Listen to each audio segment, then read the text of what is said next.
وادی رضا کی کوہ ہمالا رضا کا گئے اور جس سمت دیکھیے وہ علاقہ رضا کا گئے. بسم اللہ الرحمن الرحیم. الحمد للہ رب العالمین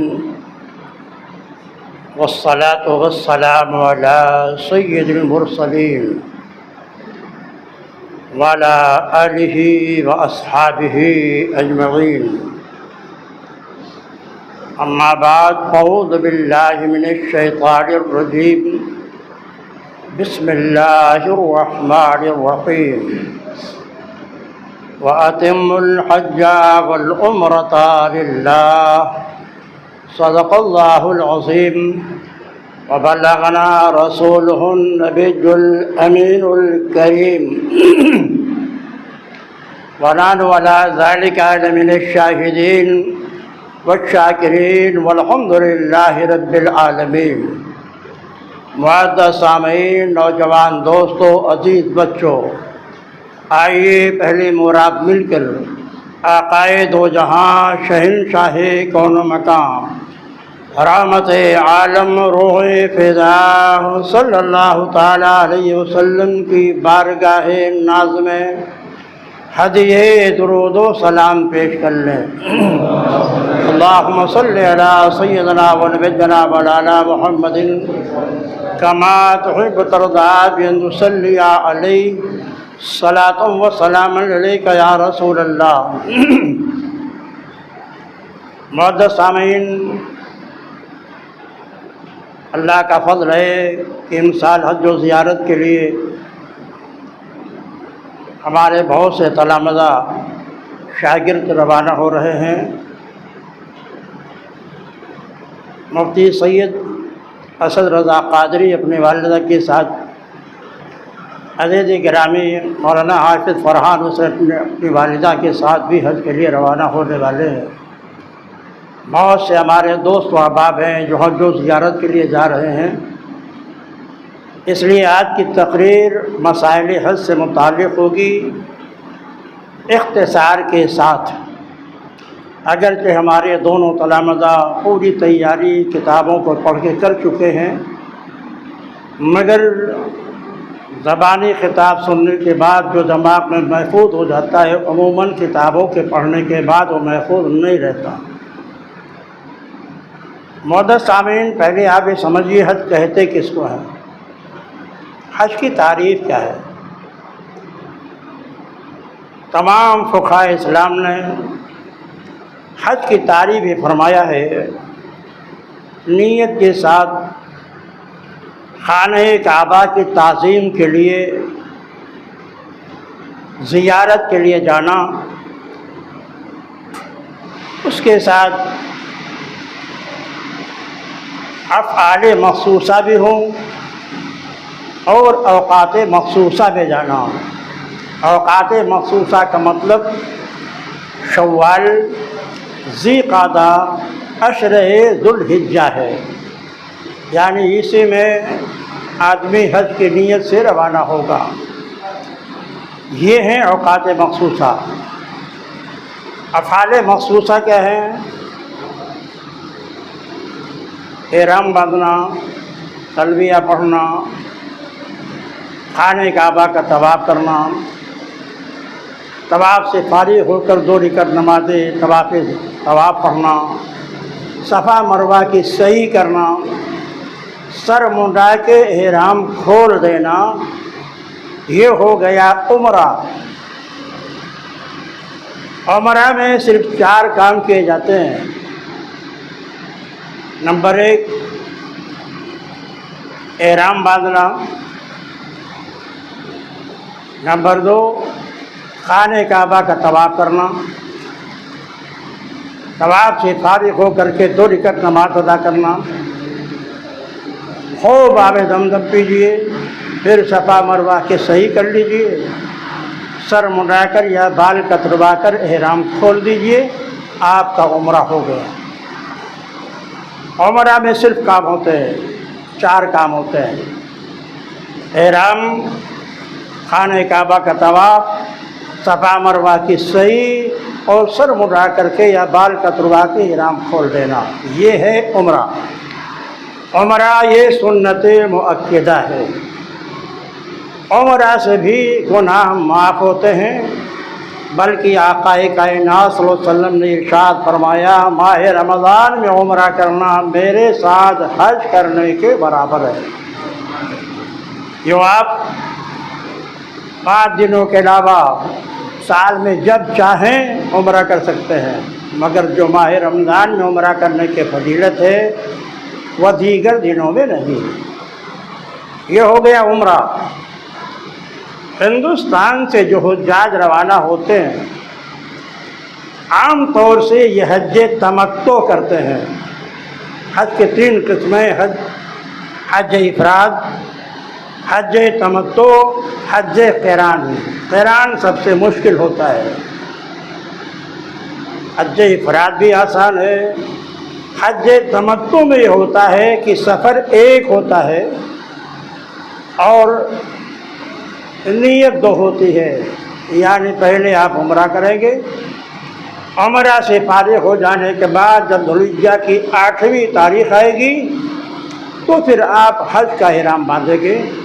سفر ایک ہو اور نیت الگ الگ ہو، یعنی پہلے آپ عمرہ کریں اور جب 8ویں تاریخ ذوالحجہ کی آ جائے تو حج کی نیت سے پھر آپ افعال حج شروع کریں۔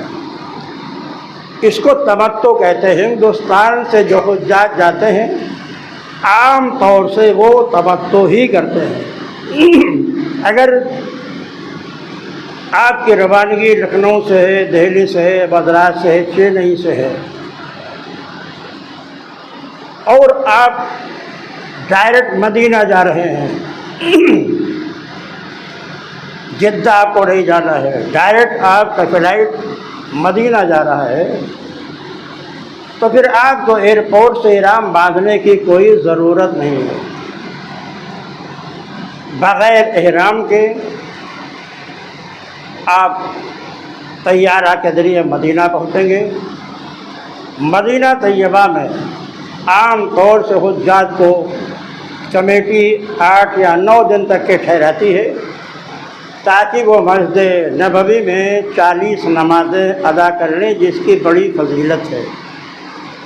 مسجد نبوی میں ایک نماز پڑھنے کا ثواب 50,000 نماز کے برابر ہے۔ اس لیے اگر آپ کی قضائیں باقی ہیں تو جب مسجد نبوی پہنچے تو آپ نوافل کے بجائے زیادہ سے زیادہ جو نمازیں آپ کے باقی رہتے ہیں ان کی آپ قضا کر لیں۔ یہاں آپ ادا کریں گے تو ایک نماز کے بدلے میں ایک ہی نماز کا ثواب ملے گا، لیکن آپ مسجد نبوی میں ادا کریں گے تو ایک نماز کا ثواب 50,000 کے نماز کے برابر۔ اب آپ کو وہاں 40 نمازیں پڑھنی ہیں۔ معزز سامعین،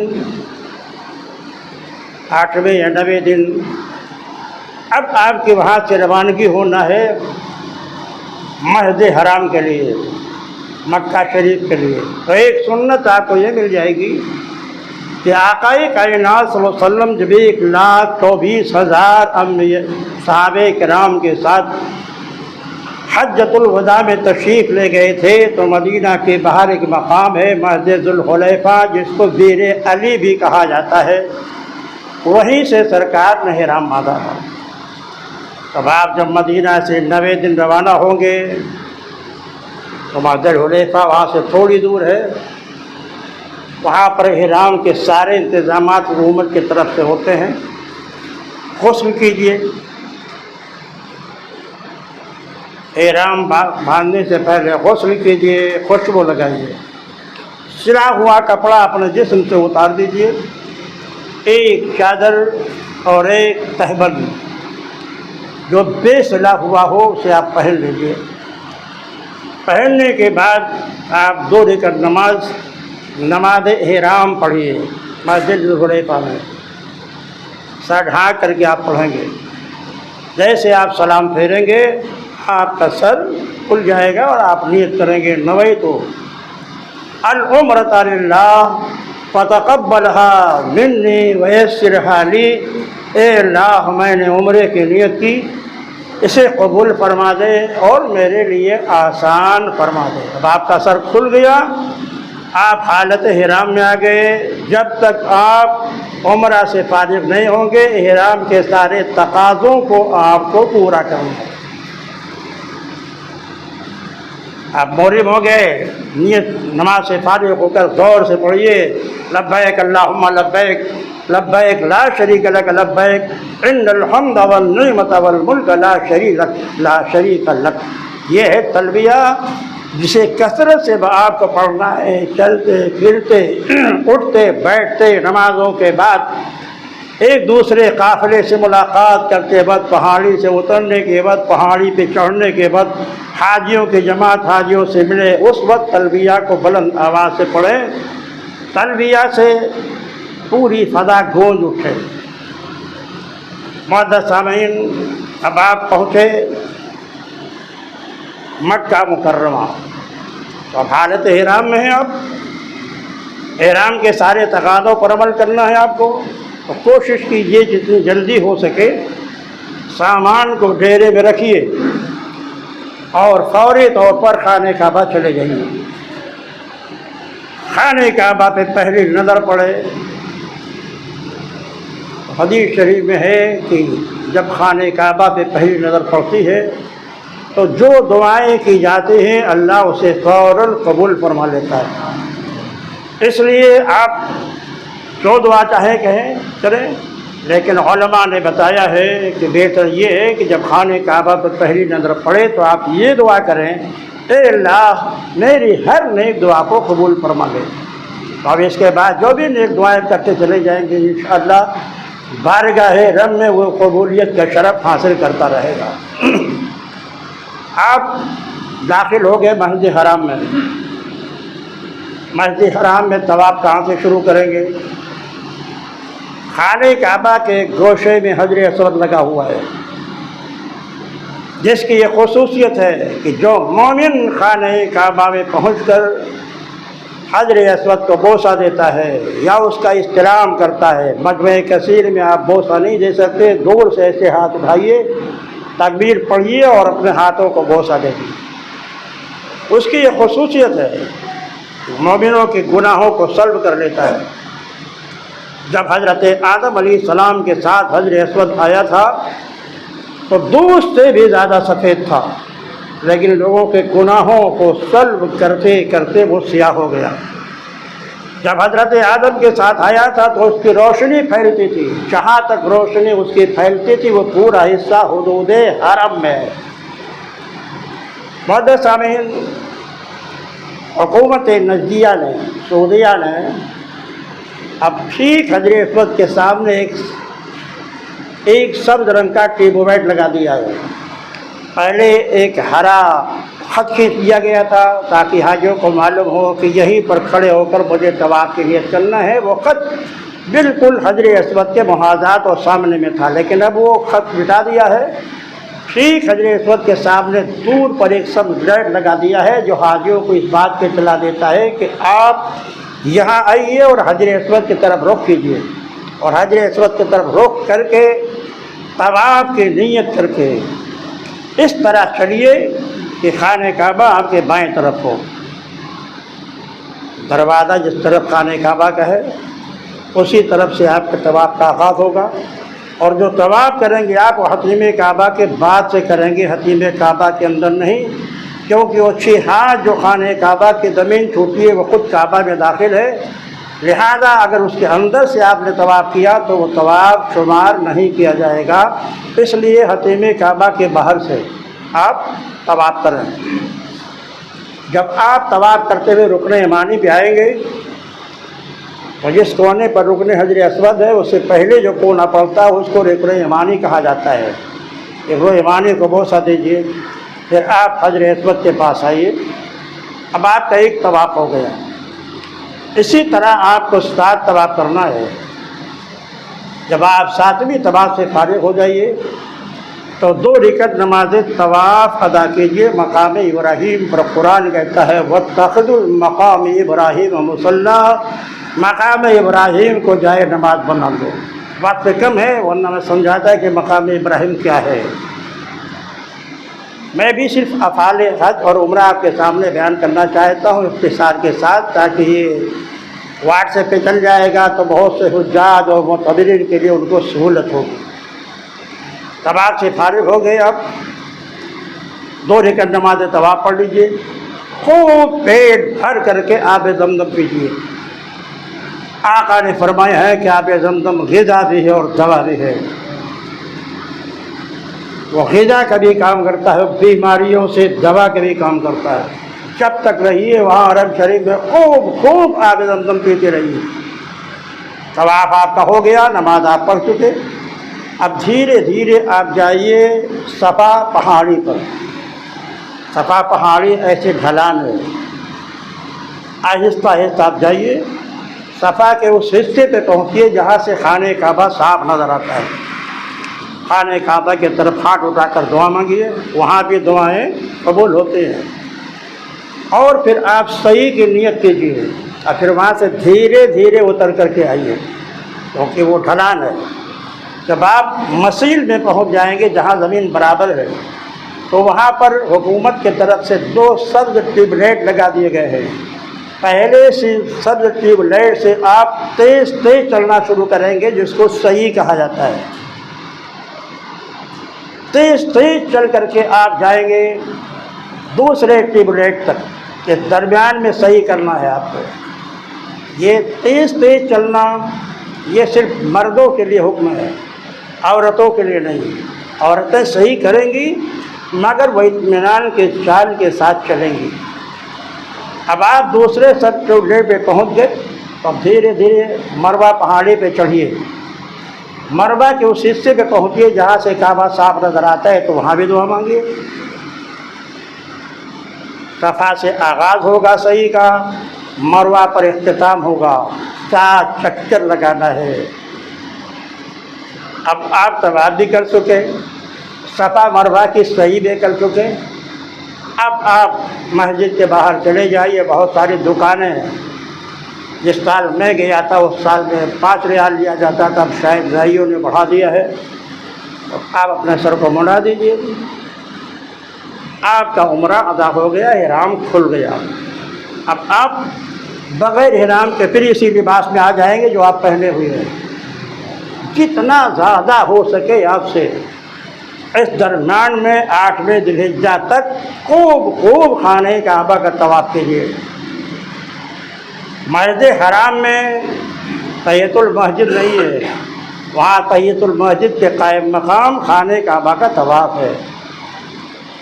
اس لیے جتنا ممکن ہو، حدیث پاک میں ہے کہ 120 رحمتیں ہمیشہ خانہ کعبہ پہ اترتی رہتی ہیں، جن میں 60 نعمتیں ہیں طواف کرنے والوں کے لیے، 40 نعمتیں ہیں نماز پڑھنے والوں کے لیے، اور 20 نعمتیں ہیں کعبہ شریف کو دیکھنے والوں کے لیے۔ خوب طواف کیجیے، جب طواف شروع کیجیے تو 7 بار چکر لگائے، اس سے کم نہیں روک سکتے آپ، ورنہ وہ طواف شمار نہیں ہوگا۔ آپ سرکار کے نام سے طواف کیجیے، خلفائے راشدین کے نام طواف کیجیے، اپنے پیروں کے نام سے کیجیے، اہل بیت کے نام سے کیجیے، اپنے ماں باپ بھائی بہن عزیز و اقارب کے نام سے کرتے رہیے خالی طواف، اس کا ثواب ان کو پہنچاتے رہیے۔ ہاں، اگر آپ کو اس درمیان میں کسی کی طرف سے عمرہ کرنا ہے تو ابھی بہت ٹائم ہے آپ کے پاس، کیونکہ حج کی نیت 8ویں ذی الحجہ کو باندھی جاتی ہے عام طور سے، ابھی بہت وقت ہوتا ہے آپ کے پاس۔ اس لیے آپ مسجد حرام سے نکل کر حرم کے باہر کہیں بھی چلے جائیں، وہاں سے عمرے کی نیت کر کے آپ آئیں۔ افضل ہے مقام تنعیم جہاں پر حضرت عائشہ نے اپنا عمرہ کیا تھا، وہاں پر مسجد عائشہ بنا دی گئی ہے۔ عموماً حجاج جب کسی اور کی طرف سے عمرہ کرنا ہوتا ہے تو مسجد عائشہ جاتے ہیں، اور وہیں پر غسل کا سارا انتظام رہتا ہے۔ اب جیسے آپ نے پہلی بار نیت باندھا تھا، ایسے اب وہاں پر جا کر کے اب دوسرے کی طرف سے نیت کرنا ہے عمرے کا، وہ عمرے کی نیت کر کے آپ آئیے، ہو جیسے آپ نے اپنا عمرہ ادا کیا تھا ایسے آپ ان کے نام سے عمرہ ادا کر لیجیے۔ جتنے عمرے چاہیے آپ کرتے رہیے، یہ آپ کا عمرہ ہو گیا۔ اب آپ جب 8ویں ذوالحجہ کو غور سے سنیے گا، خاص کر وہ لوگ جو حج و زیارت کے لیے جا رہے ہیں، عام طور سے 8ویں ذوالحجہ کو لوگ حج کا احرام باندھتے ہیں مینا روانہ ہونے کے لیے۔ اس موقع پر خاص بات یہ ہے کہ جب آپ کو حج کی احرام باندھنا ہو تو احرام اپنے ڈیرے سے بھی باندھ سکتے ہیں اور آپ مسجد حرام میں بھی جا کر کے باندھ سکتے ہیں۔ احرام باندھیے اور مینا جانے سے پہلے کوشش کیجیے کہ ایک طواف نفلی مینا روانہ ہونے سے پہلے 7 چکر خانہ کعبہ کا لگا لیجیے طواف نفلی کے نیت سے، اور صفا مروہ کی سعی کر لیجیے۔ اس کا فائدہ آپ کو یہ ملے گا کہ جب آپ 11ویں یا 12ویں تاریخ کو طواف زیارت کے لیے آئیں گے تو صرف طواف کعبہ کر کے آپ مینا واپس جا سکتے ہیں۔ اب صحیح کرنے کی ضرورت نہیں ہے کیونکہ وہ آپ پہلے ادا کر چکے ہیں۔ اس سے آپ کا 4-5 گھنٹہ بچ جائے گا، کیونکہ طواف زیارت میں سارا حاجی ٹوٹ پڑتا ہے اور کم سے کم 4 سے 5 گھنٹہ تک طواف زیارت میں لگ جاتا ہے، ایک دم ایسے ایسے ایسے ایسے مجمع چلتا ہے۔ تو صرف طواف پہ تقریباً 4 سے 5 گھنٹے لگ جاتے ہیں، جبکہ شریعت کا حکم ہے کہ آپ جب طواف زیارت کے لیے آئیے تو طواف زیارت کر کے پھر مکہ واپس چلے جائیے۔ تو یہ طواف اگر آپ کر کے جائیں گے تو آسانی آپ کو یہ ہوگی، جب آپ طواف زیارت کے لیے آئیں گے تو صرف خانہ کعبہ کا طواف کرنا پڑے گا، صفا مروہ کی سعی نہیں کرنی پڑے گی۔ طواف زیارت کر کے فوراً آپ مینا چلے جائیں گے، کیونکہ مینا ہی میں 10 کو اور 11 کو اور 12ویں رات کو عبادت کرنا یہ سرکار کی سنت ہے۔ آپ سمجھیں، آپ نے 8ویں تاریخ کو حج کا احرام باندھ لیا، کعبہ شریف میں گئے، آپ نے نفلی طواف کر لی، صفا مروہ کی سعی کر لی۔ اب آپ کا معلم آپ کو بتا دے گا کہ آپ کی بس مینا کے لیے کب جا رہی ہے، فوراً آپ کے بس پہ پہنچ جائیے، حج کی نیت کر کے احرام باندھ کر کے اور طواف کو صحیح کر کے۔ مینا میں آج آپ کو 5 نمازیں پڑھنی ہے۔ ظہر کی نماز وہی پڑھنا ہے، عصر کی نماز وہی پڑھنی ہے، مغرب کی نماز وہی ادا کرنی ہے، عشاء کی نماز وہی ادا کرنی ہے، اور فجر کی نماز ادا کر کے میدان عرفات کے لیے آپ کو روانہ ہونا ہے۔ کہ 5 نمازیں مینا میں پڑھنا سرکار کے سنت۔ صبح جیسے ہی آپ فارغ ہوں، فراغت کے بعد میدان عرفات کے لیے جو ایک کلیدی فرض ہے حج کا کہ اگر وہ چھوٹ گیا تو حج نہیں ہوگا، بہتر ہے پیدل جائیے۔ اگر نوجوان ہیں آپ، چلنے کی طاقت ہے تو سرکار کا مژدہ سنیے۔ آقا فرماتے ہیں کہ جو شخص مکہ سے مینا، مینا سے عرفات، عرفات سے مزدلفہ، مزدلفہ سے مینا اور مینا سے مکہ واپس آیا پیدل چل کے، تو اس کے ایک ایک قدم پر 7 کروڑ کا ثواب ملے گا۔ تو کوشش کیجیے کہ آپ پیدل جائیے، اور پیدل چلنے میں آپ جلدی پہنچیں گے۔ اب تو ٹرین کا انتظام ہو گیا ہے تو ٹرین سے بھی جلدی آپ پہنچ جائیں گے۔ معزز سامعین، اب آپ نے 5 نمازیں 8 تاریخ کو 9ویں شب میں مینا میں آپ نے ادا کر لیا۔ صبح فجر پڑھتے ہی آپ عرفات کے لیے روانہ ہو جائیں۔ زوال آفتاب کے بعد سے لے کر سورج کے ڈوبنے تک اب آپ کو میدان عرفات ہی میں رہنا ہے۔ اللہ کے 2 پیغمبر بھی وہاں جلوہ فگن ہوں گے، حضرت عیسیٰ، حضرت خضر اور حضرت الیاس علیہ السلام۔ یہ دونوں پیغمبر ہر سال حج کرنے کے لیے جاتے ہیں، میدان عرفات میں جمع ہوتے ہیں، مزدلفہ میں بھی ساتھ رہتے ہیں۔ احرام کھولنے کے بعد، آب زمزم پینے کے بعد ایک دوسرے الگ ہو جاتے ہیں، اور پھر ان کو سال بھر کھانے اور پینے کی کوئی احساس نہیں ہوتا۔ وہی آب زمزم ہم دونوں انبیاء کے لیے سال بھر تک کے کافی ہوتا ہے۔ معزز سامعین، اب عرفات کے میدان میں آپ 9ویں تاریخ کو اس دن روزہ رکھنا حاجی کے لیے مکروہ ہے، اور سبھی کے لیے دنیا بھر میں سنت ہے، سنت مستحبہ ہے۔ اسی لیے روزہ رکھنا مکروہ قرار دیا ہے تاکہ آپ میدان عرفات میں خوب روئیں، گر گرائیں اللہ کی بارگاہ میں، جہاں تک ہو سکے اوراد و وظائف پڑھیں، کیونکہ یہی وہ مقام ہے جہاں آپ کے حقوق اللہ معاف ہوں گے اور آپ گناہوں سے پاک ہوں گے۔ وہاں پر 2 نمازیں ایک ساتھ پڑھی جاتی ہے، یعنی عصر کی نماز بھی ظہر کے وقت ادا کی جاتی ہے، اس کو جمع تقدیم کہا جاتا ہے۔ ایک اذان اور 2 اقامت سے نمازیں ادا کی جاتی ہیں، مگر یہ اسی وقت جبکہ امیر حج کے اقتداء میں نماز پڑھنا ہو، مگر چونکہ امیر حج وہاں نجدی ہے، اس کے پیچھے ہماری نمازیں جائز نہیں ہیں، تو اہل سنت و جماعت جمع صغری کرتے ہیں، یعنی ظہر کو اخیر وقت میں ادا کرتے ہیں اور عصر کو اول وقت میں ادا کرتے ہیں۔ تو دیکھنے سے پتہ چلتا ہے دونوں نمازیں جمع کر لی گئی، مگر حقیقت میں ظہر کو ظہر کے وقت میں ادا کیا گیا اور عصر کو عصر کے وقت میں ادا کیا۔ اب جب سورج ڈوب جائے میدان عرفات میں تو اب وہاں سے آپ کو مزدلفہ کے لیے روانہ ہو گئے۔ آپ مزدلفہ پہنچیے، رات بھر عبادت کیجیے، وہاں پر چاہے جماعت سے پڑھیں چاہے تنہا، وہاں پر نماز مغرب کو نماز عشاء کے وقت میں ادا کرنا ہے، اور نماز مغرب کا وقت ختم ہو جائے گا پھر بھی آپ قضا نہیں ادا کریں گے، کیونکہ میرے آقا نے نماز مغرب کے ختم ہونے کے بعد نماز مغرب کو ادا فرمایا تھا، قضا نہیں فرمایا تھا۔ تو یہ خاص مقام ایسا ہے کہ نماز مغرب کو آپ نماز عشاء کے وقت میں ایک اذان ایک اقامت سے ادا کریں گے، نماز سے فارغ ہوں گے، رات بھر مزدلفہ میں آپ عبادت کیجیے۔ رات کے آخری حصے میں بہی سے کنکریاں چن لیجیے، 49 کنکریاں آپ کو مارنا ہے، مگر علماء نے فرمایا کم سے کم 70 کنکری چنیے، پھر اسے دھو کر کے اپنے جھولی میں رکھ لیجیے، کیونکہ 10ویں تاریخ کو بڑے شیطان کو 7 کنکری مارنا ہے، 11ویں کو تینوں کو مارنا ہے، اب 12ویں کو بھی تینوں کو مارنا ہے۔ تو جو کنکری گر جائے گی اسے آپ نہیں اٹھائیں گے، نائٹ کنکری لے کر جائیے، کیونکہ اگر کنکری آپ اٹھانے کے لیے جھکے تو لاکھوں کا مجمع آپ کو رونقتا ہوا چلا جائے گا، اس لیے کچھ زائد کنکریاں لے کے جائیے تاکہ ہاتھ سے کنکری چھوٹ جائے، تو پھر آپ دوسری کنکری مار کر کے رمی جمار کا واجب ادا کر لیں۔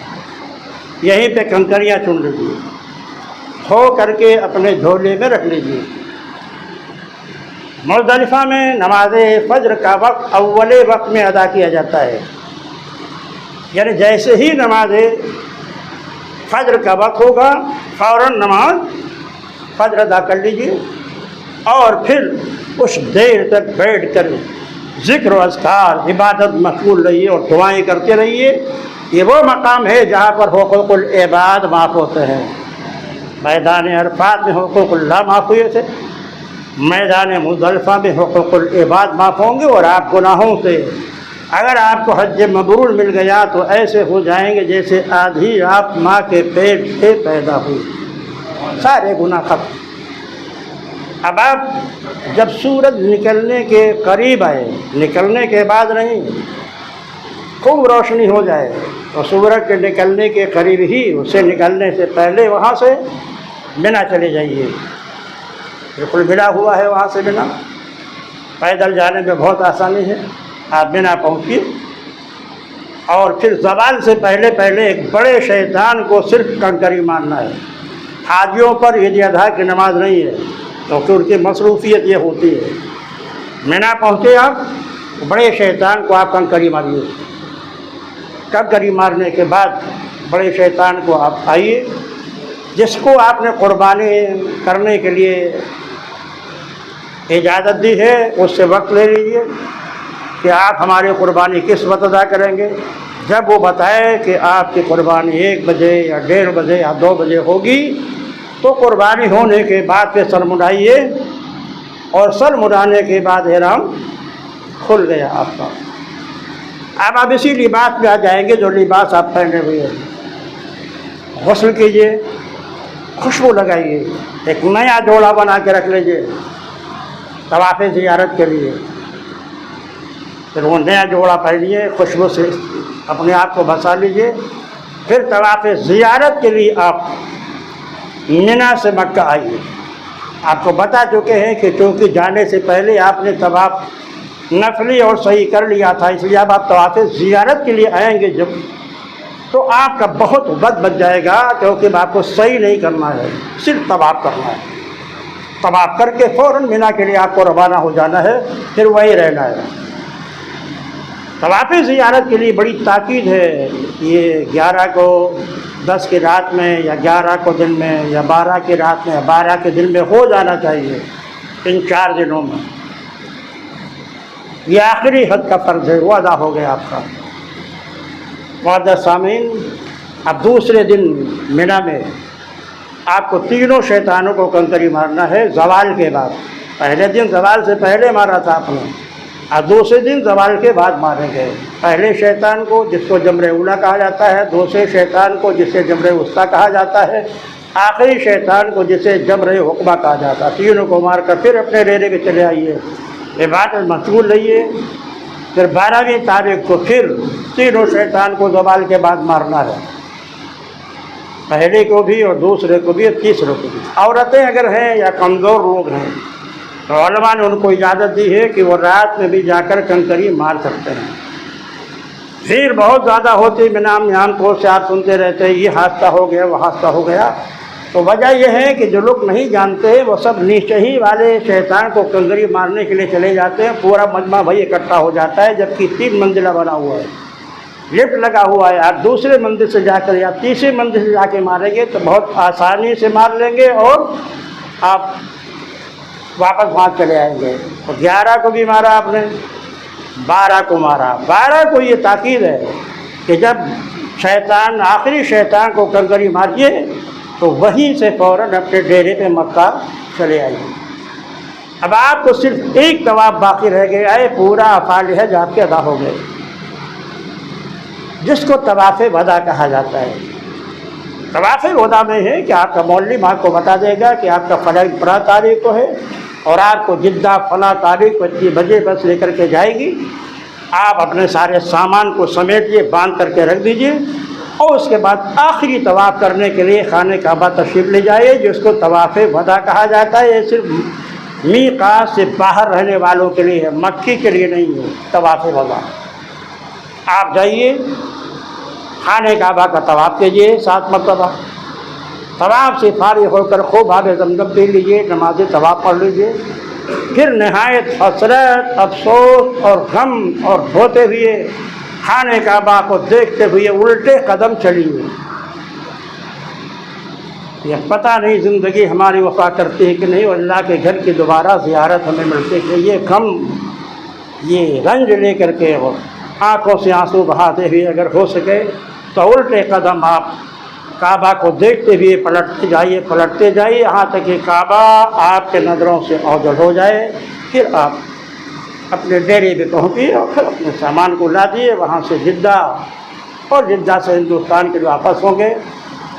محترم سامعین، بہت مختصر لفظوں میں نے عمرہ اور حج کے تمتع ان کی تفصیل بتا دی ہے۔ اللہ تعالیٰ اسی میں بارگاہ قبول فرمانے وہ حجاج جو حرمین طیبین کے لیے روانہ ہو رہے، اللہ تعالیٰ ان کو حج مبرور عطا فرمائے، اور ان کے صدقوں کے خیر میں ہم میں اور آپ کو بھی اللہ تبارک و تعالیٰ اس بات کی استطاعت فرمائے کہ ہم بھی مقدس گھر کو دیکھ سکیں۔ وما علینا الا البلاغ، جن کے